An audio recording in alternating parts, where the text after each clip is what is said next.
Hello guys, welcome to our channel నిరంతర పోరాటం. ఈ రోజు మన ఛానల్లో తెలుసుకోబోతున్న విషయం ఏంటంటే నోబెల్ ప్రైజ్ గురించి. నోబెల్ ప్రైజ్ అనేది 1901 నుంచి ఇవ్వడం జరుగుతుంది.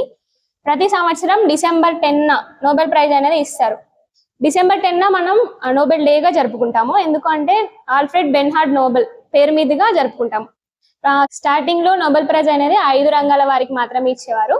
అదేంటంటే ఒకటి ఫిజియాలజీ ఆర్ మెడిసిన్, రెండోది physics, next chemistry, literature, peace. 1969లో ఎకనామిక్స్ ని కూడా ఇందులో యాడ్ చేసిర్రు. స్వీడన్ వాళ్ళు ఓన్లీ పీస్ తప్ప మిగతా అన్ని విభాగాల్లో ఉన్న వారికి నోబెల్ ప్రైజ్ ఇస్తారు. నార్వే వాళ్ళు మాత్రం ఓన్లీ పీస్ కి మాత్రమే నోబెల్ ప్రైజ్ అనేది ఇవ్వడం జరుగుతుంది. చనిపోయిన వారికి నోబెల్ ప్రైజ్ అనేది వర్తించదు. ఒకవేళ వారికి అనౌన్స్మెంట్ అయిన తర్వాత వాళ్ళు చనిపోతే వాళ్ళకి అప్పుడు ఇస్తారు. ఒక రంగంలో నోబెల్ ప్రైజ్ అనేది ముగ్గురికి మాత్రమే ఇవ్వడం జరుగుతుంది.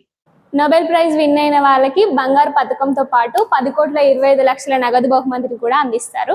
ఫిజిక్స్ విభాగం నుంచి విల్హెల్మ్ కాన్రాడ్ రోంట్జెన్, కెమిస్ట్రీలో Jacobus Henricus van Hoff, medicine లో Emil Adolf von Behring, literature అంటే సాహిత్య విభాగంలో సులీ ఫుడ్రోమ్, పీస్ అంటే శాంతి విభాగంలో Henry Dunant and Frederic Passy. అంటే దీంట్లో ఇద్దరికి వచ్చింది.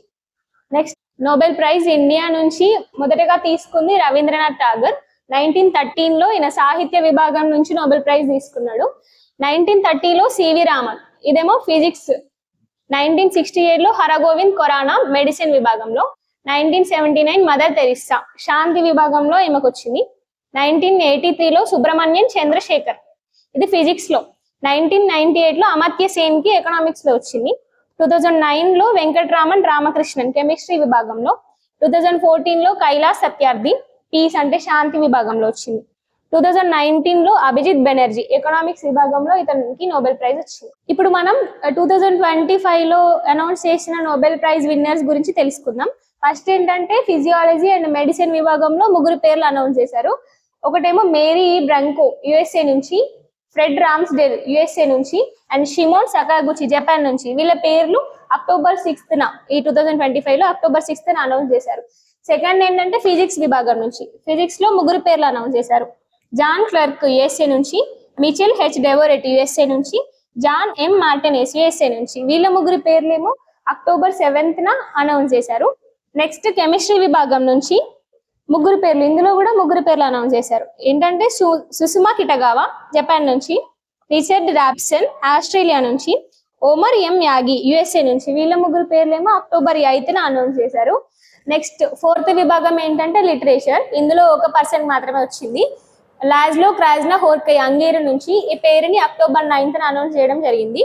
నెక్స్ట్ ఫిఫ్త్ విభాగం ఏంటంటే పీస్ అంటే శాంతి. ఈ విభాగంలో కూడా ఒకరి పేరు అనౌన్స్ చేశారు, మరియా కొరినా మచాడో వెనిజులా నుంచి. ఈ పేరుని అక్టోబర్ 10న అనౌన్స్ చేశారు. నెక్స్ట్ లాస్ట్ విభాగం ఎకనామిక్స్. దీంట్లో ముగ్గురు పేరు అనౌన్స్ చేశారు, జోయల్ మోకిర్ యుఎస్ఏ నుంచి, ఫిలిప్ ఫగియాన్ యూకే నుంచి, పీటర్ హోవిట్ యుఎస్ఏ నుంచి. వీళ్ళ పేర్లని అక్టోబర్ 13న అనౌన్స్ చేశారు. అయితే ఇందులో 3 విభాగాలలో విన్ అయిన వారికి బహుమతి అనేది 1/3 వంతు ఇవ్వడం జరుగుతుంది. ఈ ఒక్క విభాగంలో మాత్రం ఇతనికి 1/2 వంతు, వీళ్ళిద్దరికి ఏమో 1/4 వంతు ఇవ్వడం జరుగుతుంది. ఈ 2025లో మన ఇండియా నుంచి నోబెల్ ప్రైజ్ అనేది ఎవరికి రాలేదు. ఇలాంటి మరికొన్ని వీడియోస్ కోసం మా నిరంతర పోరాటం ఛానల్ని